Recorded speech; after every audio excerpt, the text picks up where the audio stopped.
Bienvenidos a Ferrum Devotio, el podcast donde abordaremos las devociones de Herrera desde un punto de vista diferente. Este es el tercer capítulo de la segunda temporada.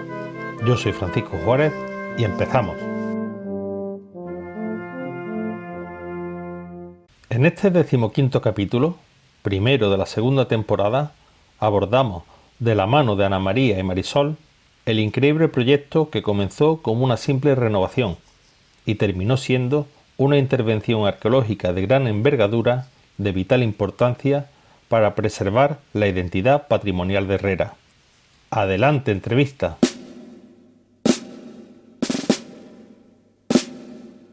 Buenas tardes. Saludos a todos los amigos y amigas de Ferrum Devotio, el podcast que trata de las vocaciones de Herrera. Nos encontramos hoy en nuestro templo parroquial de Santiago el Mayor para compartir con todos vosotros el estado actual de las obras en las que está inmerso el templo. Contamos para este capítulo con Rosa María Gil Gutiérrez, arqueóloga encargada de todo el tema arqueológico, que es básicamente el estado en el que se encuentra el edificio desde el inicio de la obra. Estado arqueológico, por llamarlo de alguna manera, acorde con la situación. ¿Qué tal, Rosa? ¿Cómo te encuentras? Bienvenida a este capítulo de nuestro podcast. Hola, buenas tardes, Ana. Encantada de estar aquí. Estupendo. También contamos con Marisol Trigo, una de las voces de identidad de nuestro podcast, y con una servidora que les está hablando en este momento, Ana María Canela, cofundadora también de este ambicioso proyecto. Bien, como preámbulo al tema que vamos a tratar, tenemos que decir que nuestra iglesia de Santiago el Mayor es uno de los monumentos más destacados de la localidad. Fue fundado en el siglo XVII, hacia 1657, y está compuesta de una planta de cruz latina cubierta mediante bóveda de cañón con arcos, fajones y lunetos. Nos situamos en el escenario, sobre todo para curiosidad de aquellos oyentes que no conozcan físicamente nuestro templo. Apuntar que la obra se inició por el mal estado de la solería. Se decide acometer unas obras consistentes en levantar el suelo, poner una losa de hormigón para evitar que el suelo arenoso ceda y después proceder a enlosar. Recordemos también que el último acto de culto que hicimos en nuestra parroquia fue la salida procesional de la Virgen del Rosario. Y ya 2 días más tarde, seguidamente, dio comienzo todo el trabajo de desalojo y puesta en marcha de la obra. Y es aquí donde entra nuestra entrevistada de hoy, Rosa María Gil Gutiérrez, arqueóloga a la que el arzobispado encarga la dirección de la intervención. Bien, cuéntanos, Rosa, ¿cómo fue aquella primera llamada que recibiste para venirte a Herrera? Cuéntanos qué ocurre a partir de entonces. Bueno, pues esta llamada que me comenta surge en relación al proyecto que ya dirigí en 2020 en lo que era el ámbito del antiguo almacén, donde se circunscribía la necrópolis, el cementerio parroquial de la iglesia. Entonces, a raíz de ese primer encargo, porque ya había trabajado otras veces con el arzobispado, pues me encargan esa actividad. Ahora que se preveía atacar a la solería en el interior de la iglesia, pues tenía sentido que contaran conmigo de nuevo, puesto que está vinculada a una obra con la otra. Eras conocedora de las circunstancias de nuestro templo. Sí. Vale, y buenas. Y para ello, como corresponde, se debió hacer un estudio geotécnico, ¿no? Como consecuencia de la obra anterior y a posteriori de esta. Estudio geotécnico como tal no se ha realizado, creo yo, por lo menos yo no tengo conocimiento de él. Lo que nosotros sí hicimos dentro de esta segunda intervención que estamos acometiendo en la iglesia es un análisis geofísico, una prospección geofísica, concretamente un georradar. Sí lo hicimos en toda la planta de la iglesia, todo lo que es el presbiterio, crucero, o sea, el transepto, la nave y el baptisterio. Y algunas de las capillas de la misericordia, también la sacristía, todos los ámbitos que permitían el paso del carrito georradar, pues ahí sí se hizo. Pero son de geotécnicos como tales, que yo sepa, no quiere decir que no se hiciera. Entonces, Rosa, se esperaba el resultado que está dando de encontrar todo lo que se está viendo y se está sacando? No sé, la verdad es que no se esperaba, verá, no se esperaba en el volumen que estamos documentando. Sabíamos que enterramientos iba a haber porque es lo normal dentro de las iglesias y además de las iglesias de todas las épocas, pero sobre todo de las iglesias que como estas se circunscriben al periodo moderno. Entonces sabíamos que íbamos a dar con enterramientos, pero el georradar sí es cierto que el georradar hace unas lecturas del subsuelo y detecta determinadas anomalías. Y esas anomalías siempre, eso no es infalible, no es una técnica infalible, siempre necesita de la contrastación. Por sí solas las técnicas geofísicas no funcionan, siempre necesita contrastarse con la excavación arqueológica. Entonces, por eso nosotros planteamos una serie de sondeos, en principio 2, después lo ampliamos a 4 para poder abarcar todas las anomalías que veíamos, pensando a criterio del equipo geofísico que podíamos encontrar criptas. Pero nuestra sorpresa ha sido que la lectura del georradar no ha sido correcta. ¿Por qué? Porque pensamos que el tipo de subsuelo natural, del sustrato geológico, no ha permitido una lectura correcta de esas anomalías, y lo que pensábamos que eran criptas no eran más que fosas simples más profundas. Entonces el sistema de enterramiento en la iglesia no se reduce a criptas como en otros sitios en las que se acomodan los enterramientos, sino que son todos enterramientos individuales realizados en fosas en el geológico o en el terreno, muchas veces sobre los mismos rellenos, ¿no? Entonces, claro, los pronósticos iniciales antes de hacer el georradar eran unos y pues ahora el panorama es totalmente diferente. Claro, porque Rosa, es que tengo yo esa curiosidad. ¿A ti te llamaron cuando empezaron a aparecer restos o tú ya estabas aquí para los primeros sondeos porque se preveía que podía ocurrir lo que está ocurriendo? No.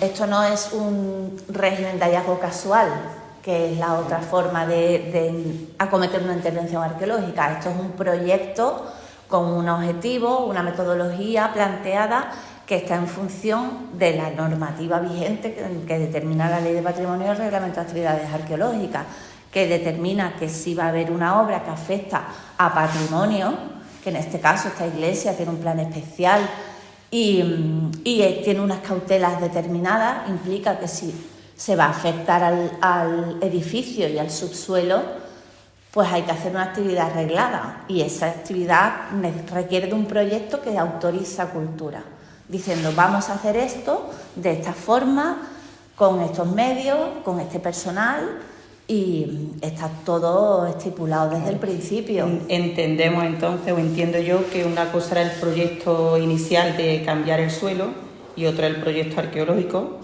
Claro, pero van vinculados.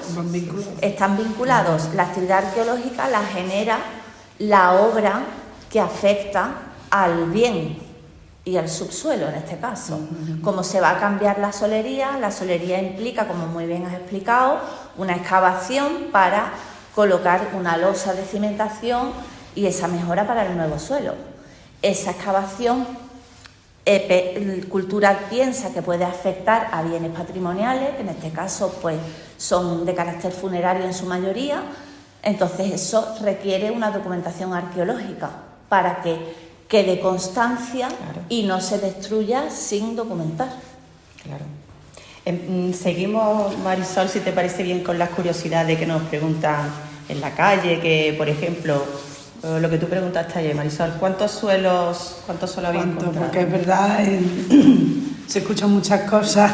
Dice, es que la iglesia tiene un suelo debajo. Digo, pues no sé, eso se pregunta fácil. Bueno, es a las personas que hay allí, claro, trabajando, y que nos informen sobre ello. Además tenemos ya algo que nos diste una pista ya, así que cuéntanos sobre el suelo primitivo o suelos primitivos de la iglesia. Para empezar, entiendo que es una cuestión que es súper lógica, porque la mayoría de las veces en actividades arqueológicas documentamos los suelos previos, ¿no? Porque se va recreciendo el suelo. Pero en este caso no es así.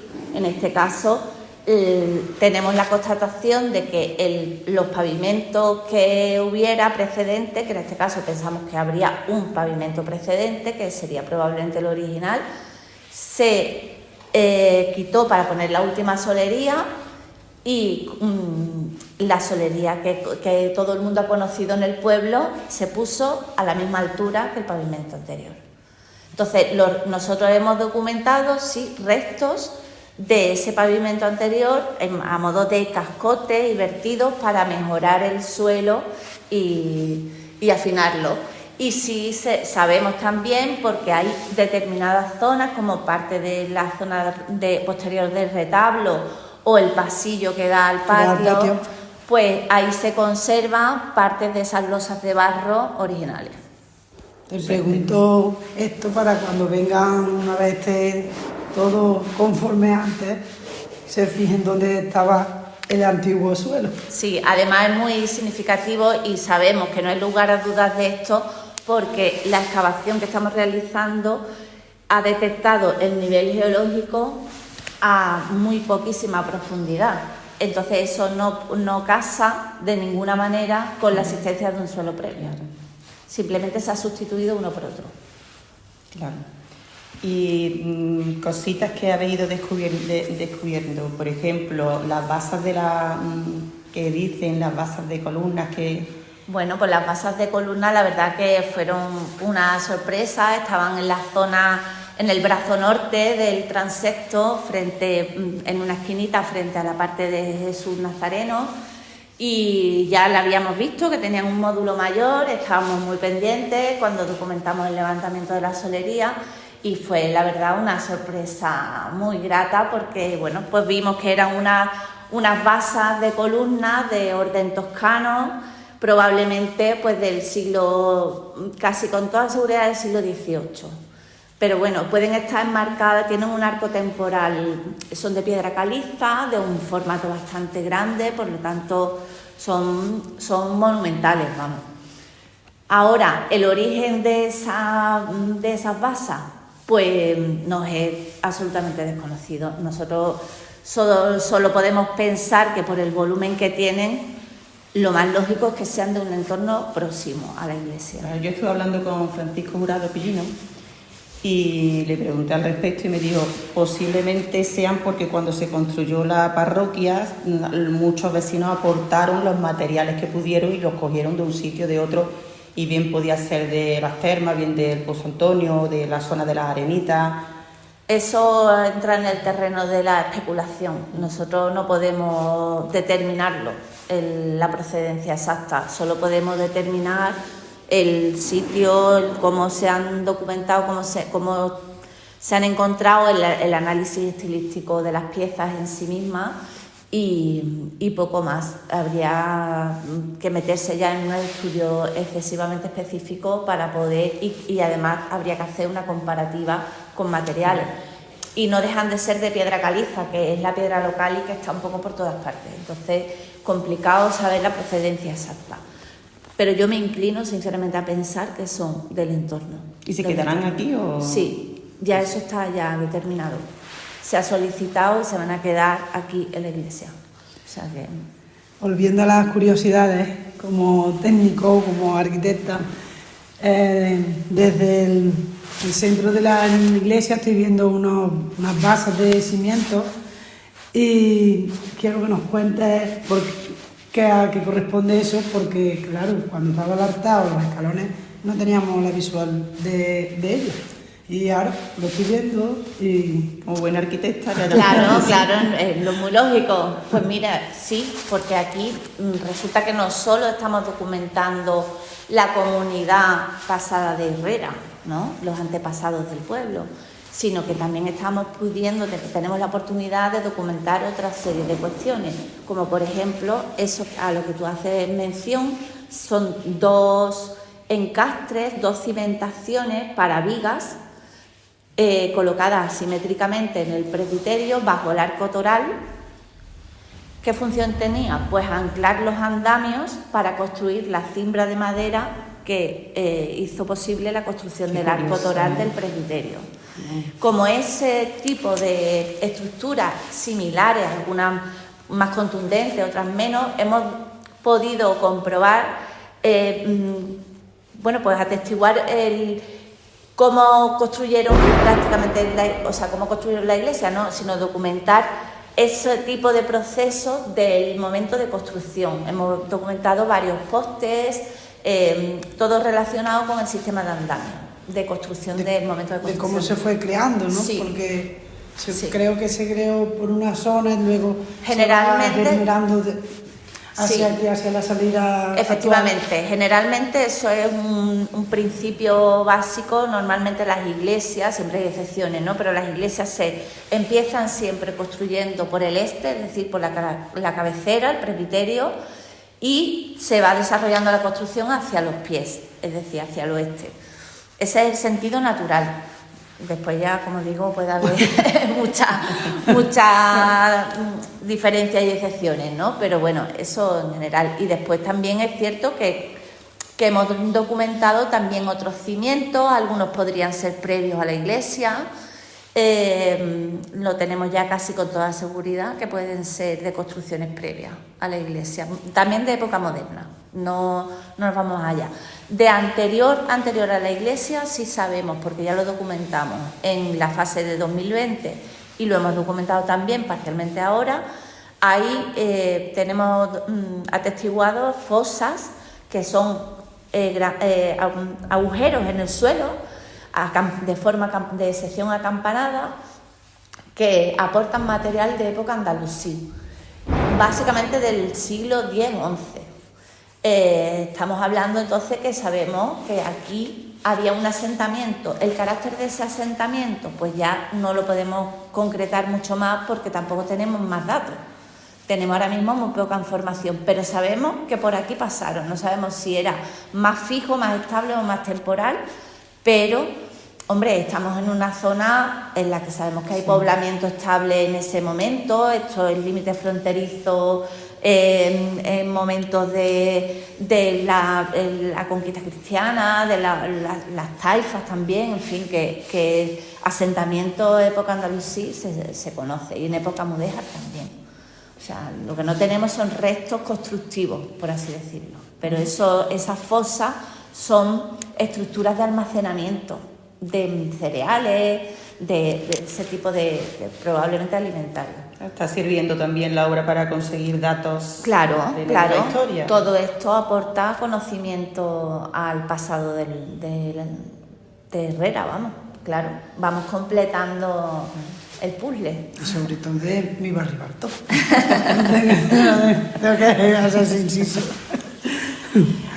Pasamos a hablar un poquito, Marisol, ¿qué te parece de lo que se va encontrando, de los restos, de los individuos, como llamáis vosotros? De la comunidad enterrada, ¿no? ¿Cómo fueron apareciendo y de qué manera los estáis encontrando? Pues bueno, al principio aparecieron, como he comentado antes, después de hacer el georradar, iniciamos los sondeos, en principio buscando posibles cristas, y cuando empezamos a excavar nos dimos cuenta que no eran cristas, sino que eran fosas, ¿no? Excavadas en el suelo. Entonces, pues ya lo que hicimos fue pasar de una excavación puntual en sondeo a una excavación extensiva, es decir, nosotros estamos haciendo la excavación manual de toda la iglesia. ¿Por qué manual? Porque este tipo de contexto es tan delicado que no permite otro tipo de trabajo. Explícalo bien para las personas que no hayan tenido oportunidad de acercarse o no sepan cómo va este sistema de trabajo. ¿Cómo lo hacen exactamente? La postura que tienen que tener. Bueno, es un trabajo muy minucioso, muy minucioso. Normalmente nosotros hacemos un raspado de la superficie, rodilla al suelo, o bien con una azada afilada o palaustre, raspamos, detectamos las fosas, las marcamos, las fotografiamos con sus referencias métricas, sus referencias hacia el norte, y una vez que ya las tenemos delimitadas, las excavamos. Y ahí ya pues damos generalmente con el individuo que en la mayoría de los casos está en posición primaria, es decir, que está depositado tal y como lo hicieron en su momento. En otros casos no, en otros casos documentamos osarios, tal y como hoy día también se hace, ¿no? Cuando se acomodan los enterramientos anteriores y se agrupan los huesos que ya no tienen tejido ni nada.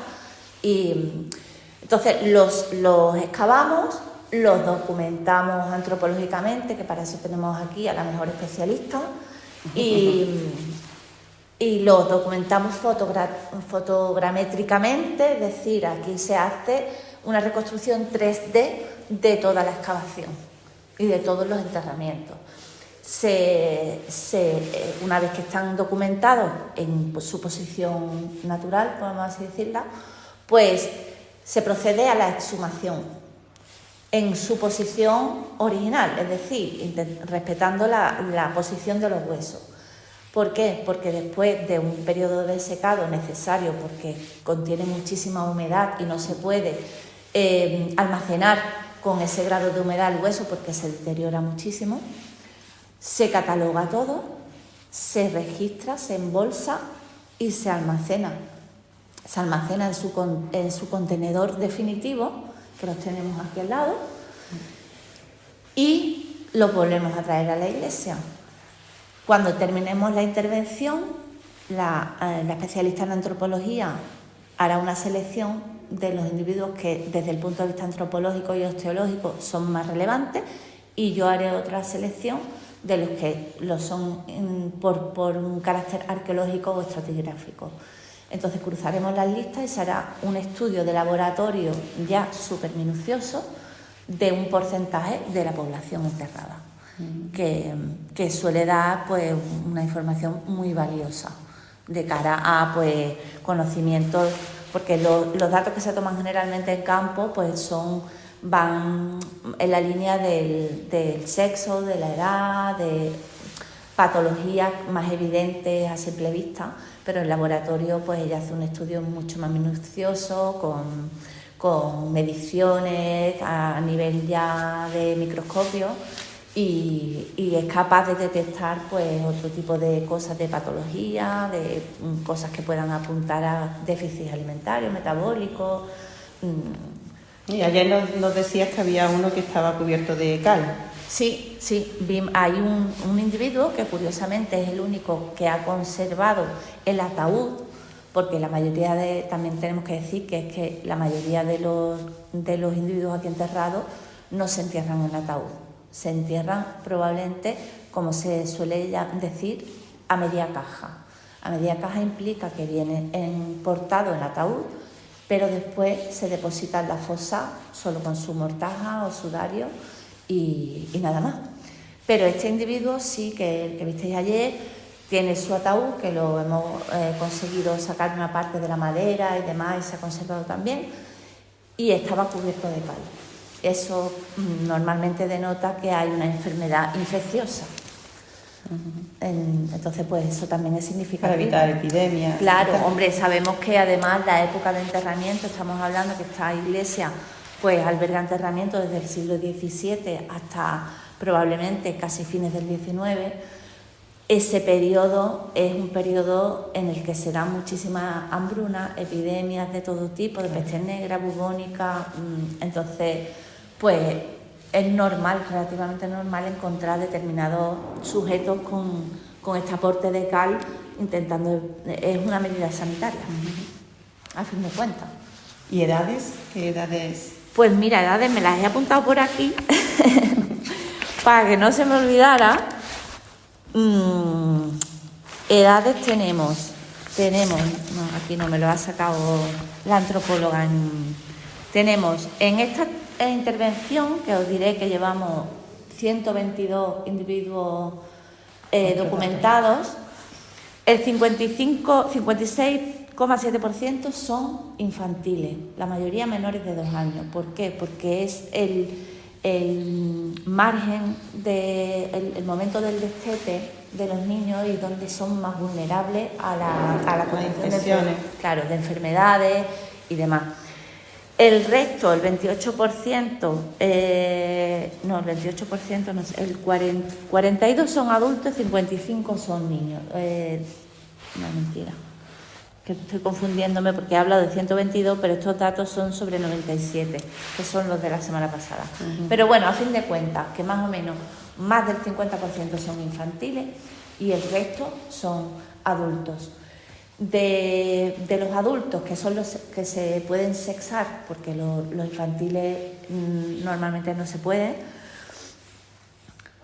vemos que aquí en el interior de la iglesia hay muy pocas mujeres, muy pocas.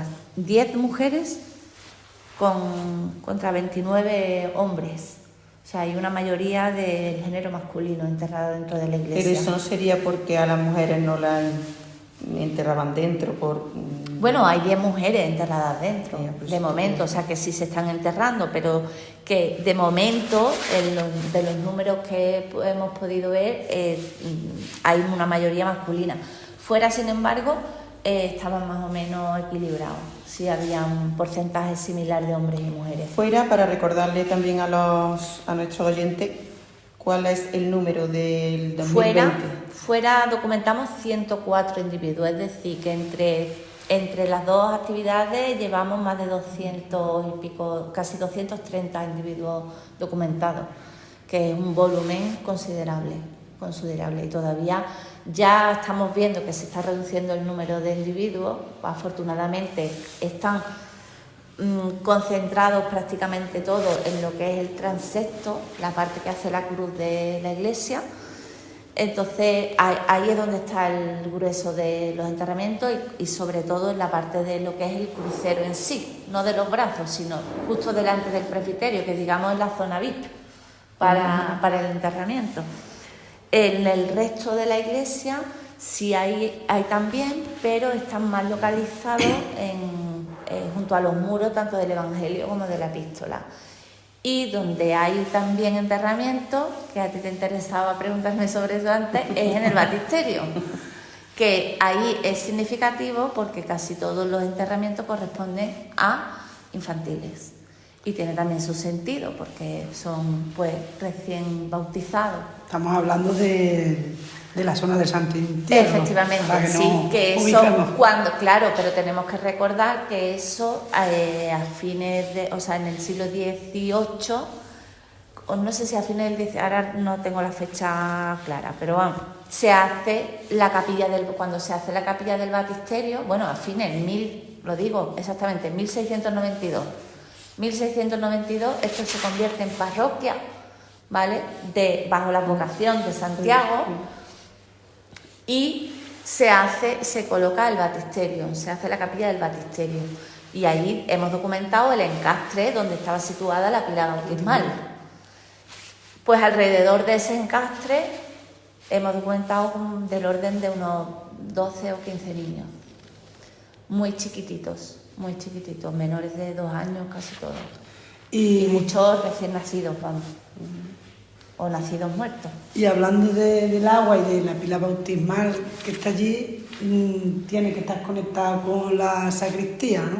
O debería, ¿no? Por el agua, de lavarse las manos el sacerdote. Entiendo que sí. ¿Algo lo que de eso nos puedes contar? No, porque esa parte no la hemos documentado.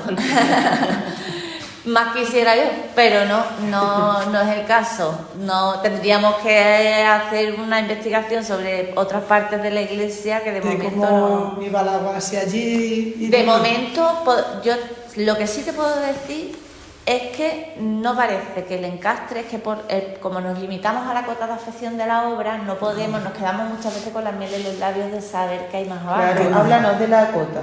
La cota tenemos que decir que se ha hecho un modificado, porque en origen se preveía rebajar 80 centímetros para poner una losa de más canto. Y con su correspondiente... Sus ahorras, efectivamente. Pero al ver la densidad de enterramiento que hay, pues se cambió el sistema constructivo, entonces se aligera la excavación, se sube a 40 centímetros, a la mitad. ¿Por qué? Porque sustituyen parte del canto de la losa por una lámina especial que hay para evitar el tema de las humedades. De eso sabes tú mucho más que yo. Sí, puede ser porque yo llego ahí hasta donde llego. De sí, pero un hormigón menos poroso, no, que le ataque menos, que con menos densidad y demás. Ahora mismo no me acuerdo de... Pero aparte lleva también una lámina especial. Un geotextil o no es un algo geotextil, así. no, es una lámina específica que se coloca entre la losa y el azahorra, que es un aislante aparte. Entiendo que es algo para Sí, puede ser sustituir la también cota de 80 hasta 40, puede ser para también compensar un aislante, para compensar un tipo corcho, no es un corcho, pero un aislante. No sé, yo sé que es algo muy específico que lo han buscado porque tenían que darle una solución, porque el problema que tiene la iglesia es el problema de humedad considerable. Entonces, vamos, ya te lo digo que lo estamos padeciendo aquí, que tenemos, ya estamos todos con el reuma. Claro, normal. Pero, claro, pero es... entonces, claro, o sea, porque si hubiéramos ido a los 80 centímetros iniciales, la excavación se hubiera prolongado mucho más de lo que ya se está prolongando. Porque hay en algunas zonas muchísimos enterramientos, que hay zonas de superposición de hasta 6 o 7 individuos. Rosa, ¿y no nos da un conocimiento de clases sociales al estar enterrado uno más pegando al presbiterio y otro más alejado? ¿No tiene nada que ver? Bueno, eso también entra un poco en el terreno de la hipótesis. Sí podemos decir que, hombre, que lo más lógico es que las personas que se entierran más próximas al presbiterio pues tengan más influencia, vamos a dejarlo así, para poder enterrarse, porque en la zona del crucero, en el presbiterio se entierran los presbíteros, supuestamente solo. De hecho, en el presbiterio solo hemos documentado 3 individuos. También es cierto que no hemos agotado la estratigrafía, entonces igual hay más. Pero porque presbíteros aquí en 200 y pico años curas ha habido unos pocos, pero no hemos documentado 3. En la zona del crucero sí que vemos una densidad muy grande, o sea que hay una intencionalidad por enterrarse en esa zona.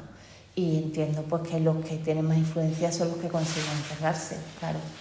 Ya más allá de eso, pues no sé. Y también ahí entiendo una intencionalidad de enterrarse en determinadas zonas concretas. Por ejemplo, en la zona de Jesús Nazareno vemos un espacio muy ordenado que llama la atención con respecto a otras áreas. Ahí las fosas están como más... ¿Están trazadas? Están más estructuradas, el espacio está mejor planteado, no se cortan las fosas tanto unas a otras. Parece que hay un área que, a modo de cripta, pero con todas las comillas posibles, porque no tiene elementos constructivos, simplemente es una gran fosa excavada, pues se están enterrando además mirando al Jesús. No se están enterrando como es el rito normal en las iglesias, que es mirando al altar. Los presbíteros se entierran mirando al pueblo, a la nave, y el pueblo se entierra mirando al retablo. Entonces, pues sí, vemos también eso, pues hay zonas, por ejemplo, en la nave, pues en el muro de la epístola, lo que es actualmente la capilla de la Virgen del Rosario, también hay una concentración muy grande de enterramientos. Curioso, porque en esa zona supuestamente no había capilla. Ahí lo que sabemos es que había un armario. Entonces, ahí, en esa zona, y todo lo que es el muro de la epístola, que es el muro donde está pues la Virgen del Rosario, el crucificado y la borriquita, esa zona tiene enterramientos planteados también bien en fosa. Y en la zona del Evangelio, donde está el resucitado, es que ya me lo sé, la Esperanza y San Juan, son amigos. Pues ahí también hay algunos enterramientos, aunque menos. En la zona del resucitado sí están también bien ordenaditos, pero hay menos enterramientos en esa zona. Y en el resto de la nave, pues también esperamos que haya menos, la verdad. Que podamos ya agilizar. Sí, en el momento en el que ya estamos saliendo de la zona del transepto, que es la parte complicada, ahora estamos avanzando muchísimo más rápido. Recuerdo también que me dijiste la otra vez que había una mamá con el bebé Bueno, hay algunas tumbas en las que sí que se puede en un momento dado aventurar un vínculo, un parentesco probablemente, porque en una misma fosa se está enterrando un adulto con un infantil normalmente sobre el pecho. Entonces ahí podemos aventurar que hay un vínculo familiar. Igual que pues en otros enterramientos que se ve que hay más organización. La parte del Jesús, por ejemplo, en ese sentido es más clara, que ahí se puede identificar vínculos familiares. Sí, el parentesco. Sí. Vale. Y otra preguntilla, yo volviendo a mis cosas técnicas. ¿Algún material que te a destacar que dé alguna pista también de nuestros antecesores y demás? ¿Pero a objetos te refieres? A objetos de nuestra cultura y de nuestra idiosincrasia propia, de si un material único o no sé, algo así.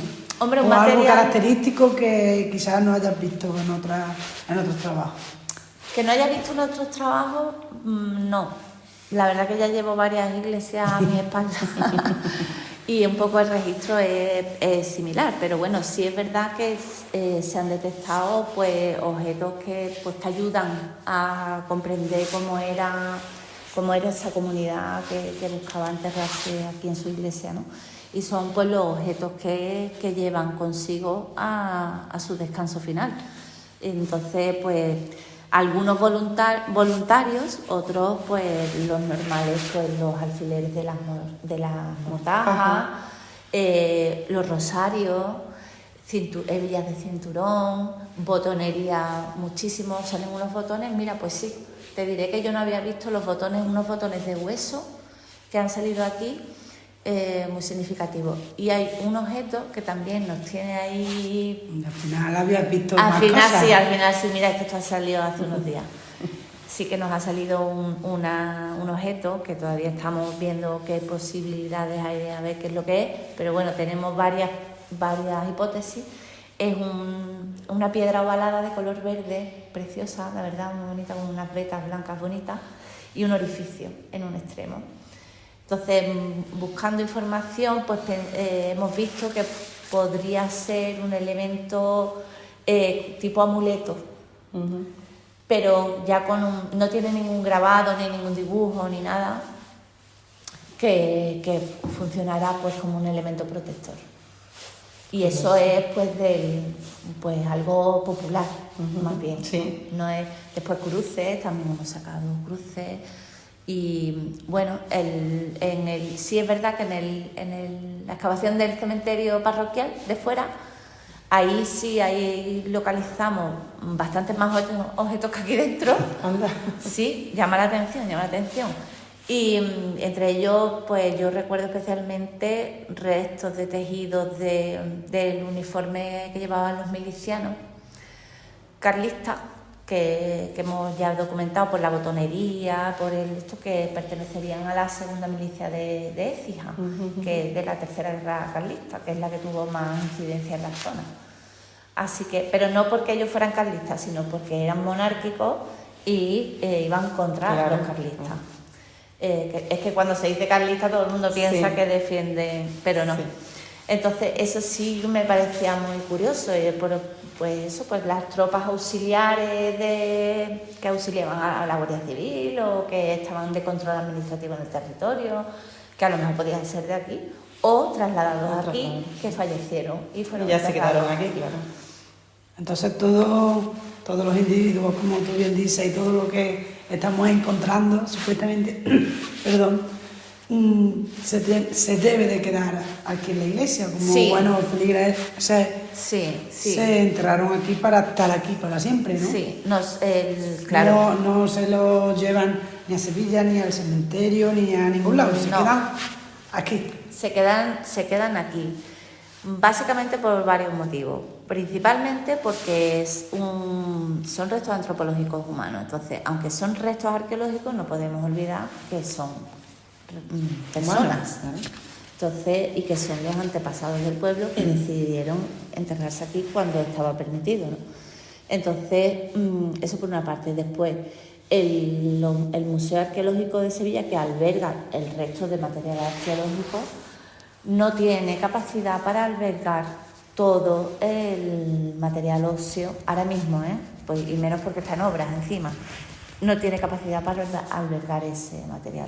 Y después aquí, pues, en realidad es que es su sitio natural, Claro. para estar. Y se Deberían estar ahí. Cultura desde hace tiempo ya viene teniendo esa línea de que donde se permanece el suelo sacro y la capacidad para albergarlo y que sigan siendo accesibles, que eso es una condición importante porque esto es material arqueológico y tiene que poder ser accesible a futuras investigaciones que se puedan desarrollar sobre esa población.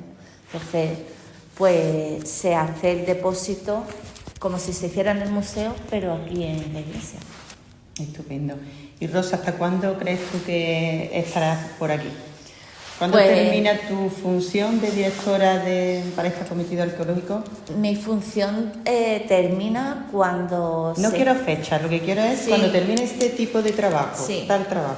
Bueno, el trabajo tiene varias fases, pero en lo que es el trabajo de campo, cuando se acaba de excavar todo lo que es la afección que implica la obra, es decir, esos 40 centímetros en todo el esto, que ya os aventuro que nos va quedando menos, pues se acabará el trabajo de campo, entonces empezará el trabajo de laboratorio, porque todas las piezas que se han catalogado, ya no a nivel antropológico, que eso se encarga el especialista, pero todo lo que es la cerámica, los objetos, todo eso requiere limpieza, catalogación, estudio, más después todo el procesamiento del resto de la información, porque aquí tenemos muchísimas fosas y hay relaciones de, pues esta fue antes, esta fue luego, esto te ayudan a explicar un poco cómo ha sido el proceso de...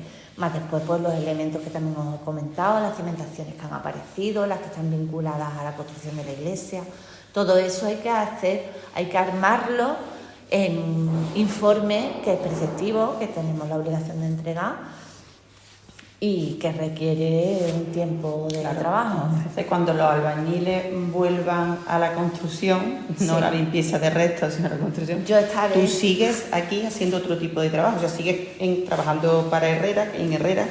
No, bueno, cerca ya de lo la haré. parroquia, lo hará desde casa. Ya lo desde haré, Sevilla, claro, desde mi pero estudio, sigue, claro, pero sí, claro, sigo trabajando en en el proyecto. En el proyecto, claro, en la fase final, porque nosotros tenemos que entregar una memoria preliminar y con los resultados preliminares para que Cultura ahí establezca las cautelas correspondientes, o sea, levante la cautela, que por decir, pues se puede hacer la obra. Y después tenemos que entregar una memoria final ya cuando al año tengamos todos los resultados de todos los análisis que hayamos hecho, de toda la investigación que se haya hecho. Fin de obra. Ese es el fin de obra, sí.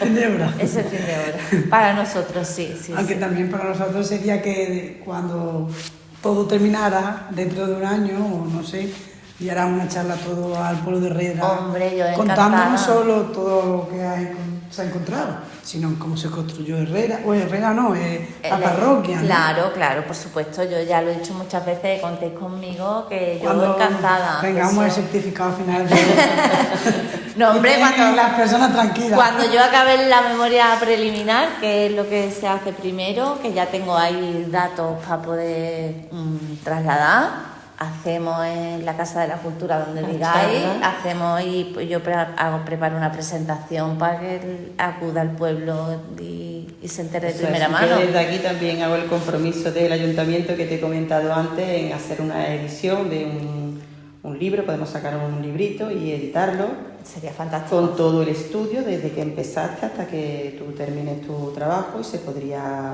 editar Claro. el libro con todo esto para que quede recogido y que cada cualquiera lo tenga en su casa. Claro, eso es el fin último de nuestro trabajo, que llegue a las personas y que puedan valorar su patrimonio y conocerlo.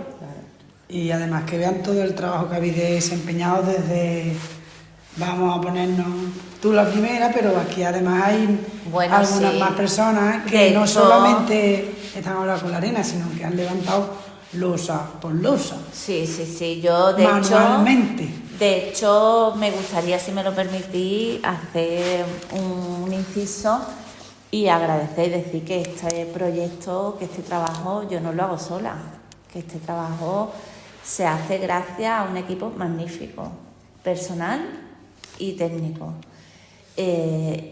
Tengo que decir que todos los operarios que tenemos, que son 5, son de aquí de Herrera. Tengo que agradecer a Agustín el Verdino, Enrique el Canario, a Adri el hijo de Charlie, a Pablo, a Eli, que es nuestra única mujer pero que trabaja como la que más. Ole. Que todos son todos de aquí de Herrera y eso se nota en el cariño y la profesionalidad con la que hacen las cosas, Sí. que le ponen un cariño tremendo. Y ya hay, de verdad, que somos aquí una familia. Después hay Inma, que es la antropóloga, que hace un trabajo esencial y fundamental. A David, que es el técnico, David Domínguez, que es el arqueólogo técnico. Al doctor Alejandro Jiménez, que es el asesor científico de la excavación. Al cura, que le pone un entusiasmo y un corazón increíble en todo lo que hace y que además nos ayuda con los archivos históricos que nos dan una información valiosísima para conocer toda la historia del templo. Y por supuesto, súper especialmente al pueblo de Herrera, que desde un principio ha tenido la paciencia y ha estado... Yo lo siento de nuestra parte, que entienden que nosotros estamos trabajando para conocimiento y eso dice mucho del nivel cultural y de conciencia de un pueblo. Máxime con el sacrificio que supone que los pasos este año no puedan hacer su salida procesional desde la iglesia, que eso es un sacrificio importante y nosotros lo sabemos, pero es cierto también que esto no estaba previsto, que tuviera esta dimensión, que no es fácil convivir con una intervención de este calibre, pero que al final esto nos va a reportar a todos en conocimiento de nuestra comunidad pasada y de nuestra identidad como pueblo. Entonces yo ya me incluyo, que yo ya Di me que falta... sí, te vamos a censar aquí en Herrera. que me falta ya venirme aquí a vivir. Di que sí. Así que muchísimas gracias a todos, vamos, y a vosotras también y al Consejo de Hermandades por permitir que podamos trasladar esta El podcast información. del Consejo de Hermandades, exactamente. Y al Ayuntamiento y al Arzobispado, a todos los que hacen posible esto, vamos. Eso es el Señor, como yo digo. Dentro de la casa del Señor suele pasar estas Que nos cosas. dirige a todos, el Señor nos dirige a todos. Bueno, pues yo creo que ya hemos dado por terminado, ¿no, Marisol? Que Yo por mi parte, muchas gracias también a todos los que están trabajando, a todos y gracias. Y A quedamos vosotros. para la siguiente. Hombre, La claro. siguiente que sería, como yo Otra digo, fase. Claro, final de claro. obra. Cuando queráis. Pues muchísimas gracias, A Rosa, vosotras. encantada.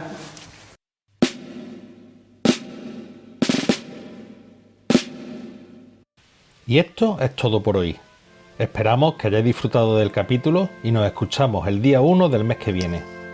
Podéis encontrarnos en Spotify y vuestros reproductores de podcast favoritos, en Facebook y en el correo ferrundevotio@gmail.com, donde estamos deseando recibir vuestros comentarios y sugerencias. Un saludo y no olvidéis que queda mucha Herrera por descubrir.